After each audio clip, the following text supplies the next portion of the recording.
네, 아침엔 지금 이 시각 들어온 속보들 또 살펴보는 시간입니다. 보도국의 취재기자를 연결하겠습니다.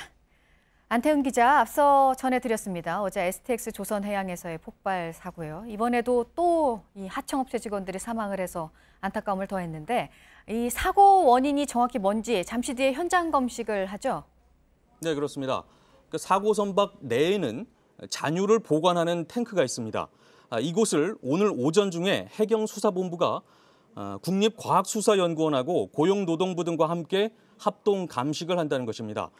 감식을 통해서 사고 원인 규명에 본격적으로 나선다는 것이고요. 수사본부는 사고 당일 숨진 작업자들이 스프레이를 이용한 도장 작업을 하던 중에 발생한 유증기, 그러니까 기름 증기와 다른 요인이 겹쳐서 폭발 사고를 일으킨 것으로 추정하고 있습니다.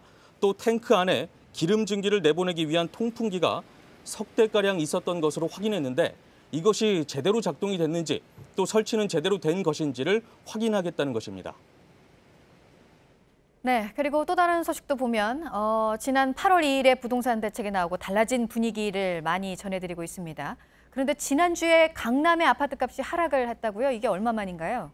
네, 강남 지역은 부동산값, 그러니까 집값 상승의 근원지로 꼽혔던 곳입니다. 이곳이죠. 그러니까 투기 지역으로 그래서 지정이 되기도 했는데 서울 강남구와 서초구의 아파트값이 약 반년 만에 떨어진 것입니다. 국민은행이 매주 주택 동향 조사를 하는데요. 지난주 기준으로 강남구의 아파트값이 일주일 전보다 0.01% 낮아진 것으로 나타났습니다. 강남구의 아파트 매매값이 전주와 비교해서 하락한 것은 올해 말 조사 이후에 27주 만입니다.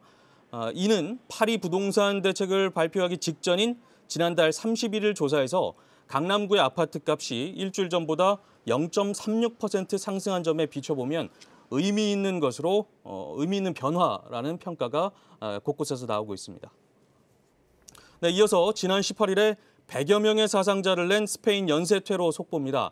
현지 경찰은 스페인 차량 테러의 운전자로 지목된 용의자와 테러범 일당을 극단적 폭력 사상에 심취하도록 한 것으로 보이는 이슬람 성직자 행방을 쫓고 있습니다. 현지 경찰은 또 테러 이후에 종족을 감춘 이 이슬람 성직자를 추적 중이라는 것인데요. 경찰은 그가 10대 후반과 20대 용의자들에게 극단적 폭력 사상을 주입한 것으로 보고 있습니다. 네, 끝으로 지난해 미국 대선에서 도널드 트럼프 대통령의 당선에 결정적인 역할을 한 경합지 3곳에서 트럼프 대통령의 지지율이 30%대까지 떨어졌다는 소식 전해드립니다. 미 NBC 방송이 여론조사 기관을 통해서 지난주에 실시한 조사 결과에 따르면 지난 대선에서 트럼프 대통령이 예상을 깨고 힐러리 클린턴 당시 민주당 후보를 물리쳤던 위스콘신, 펜실베니아, 미시간주에서 트럼프 대통령의 지지율은 모두 40% 미만을 기록했습니다. 네, 지금까지 보도국에서 전해드렸습니다.